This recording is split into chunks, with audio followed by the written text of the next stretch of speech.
and it restarts the playback again from the start point every time, which sounds like an engine is knocking or something.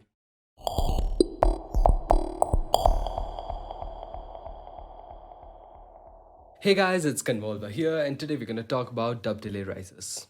So, what people often call as the dub delay riser actually does not even use the delay unit. It just loops the sounds, such as a vocal or a impact, continuously by automating the end point of the loop. Something like this, something like this, something like this, something like this, something like this, something like this, something like something like something like something like something something something something something something like this. So here the sound keeps looping again and again, becoming shorter in length, and after each repetition, it keeps looping faster since the end point is being automated to make it faster. Now, this is something which can be done very easily in Ableton's simpler plugin, and in FL Studio, you can do the same thing by using Direct Wave, which is not that difficult to achieve, but we will check out the looping techniques in another video, as they do tend to create very mechanical and jittery sounds as the riser goes up, which might be good in some cases, but today we are going to look at something much more interesting, which is to achieve a riser out of any sound by using a delay unit. So let's get right to it. To achieve a dub delay riser, we first need to have a basic sound, which is going to go up in pitch. This can be any sound, but for the sake of this tutorial, I have chosen an orchestral hit sample. Vocal chops also tend to give good results. Now pass the sound into the mixer bus and put delay 3 in one of the mixer slots and a limiter right after that one for good measure so that it does not cross 0 dBs. Now set the attack, release and sustain values in the limiter as such. Now let's go back to the delay 3 unit and set it up for the riser. Flip the feedback distortion type to limiting. This step is not completely necessary. Saturation just tends to perform clipping and thus sounds a bit more distorted and harsher as compared to the limiting type. So it's totally up to preference and personal style. Change the delay type to ping pong and make the pan setting on the delay time to be 100%. You can flip the knob to any side to get a stereo ping pong effect. Now automate the feedback level like so for about 8 bars to go from the default value to about 115%. Automate the delay time knob by right clicking on this knob and reduce the time value to 0. Now when playing back the audio, you would notice that in the end, the delay feedback loop leads to an uncontrolled delay sound, which may continue playing if not corrected and taken care of. Just hit the stop button if you ever get an uncontrolled delay sound such as this.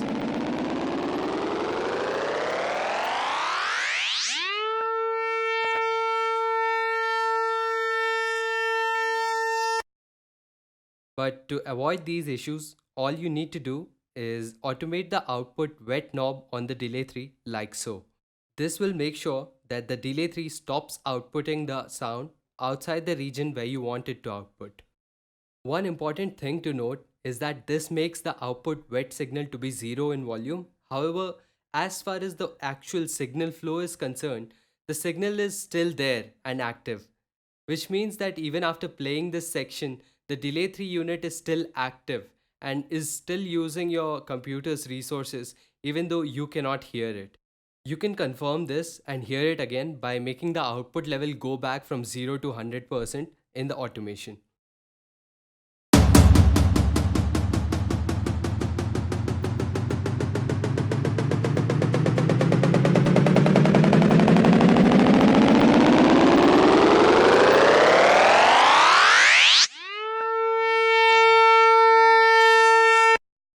Notice how when we made the output wet level go back from 0 to 100% again, it shows that the delay unit is still active and is still using your computer's resources.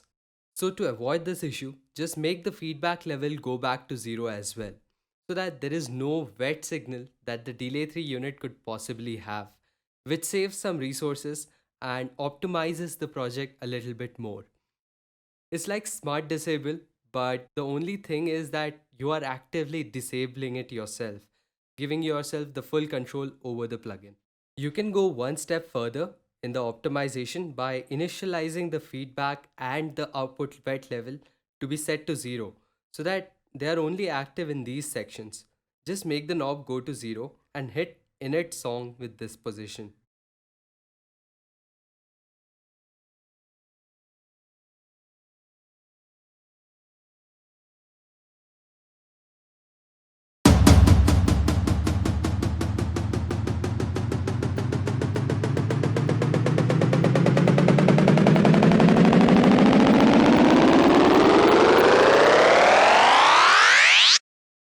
You can also change the initial sound to get interesting results with something like a vocal or a synth. Just make sure that it is short and does not continue or sustain throughout the entire time where you want the riser to be.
And there you have it. If you remember in the beginning of the video, I said we often end up with jittery and mechanical sounds when using looping techniques to create risers. It is because in these techniques, the loop gets cut off after each repetition and it restarts the playback again from the start point every time, which sounds like an engine is knocking or something. Unlike what happens when we use a delay unit, as now the sound that is going inside delay 3 is not getting abruptly cut off, but rather being layered on top of the previous sound by mathematically adding up in amplitude and interacting with the next sound in the delay feedback loop, creating really psychedelic repetitive sounds. Alright guys, that's it for today. But before I forget, I also have opened up a new Discord server for Convolva. So if you'd like to talk to other music producers like yourself, share your music for feedback or even collaborate with other artists, then join the discussion with the invite link which I'll put in the description, and I hope to see you guys there. Thanks for watching, and if you feel like this has helped you, then consider hitting the like and subscribe button.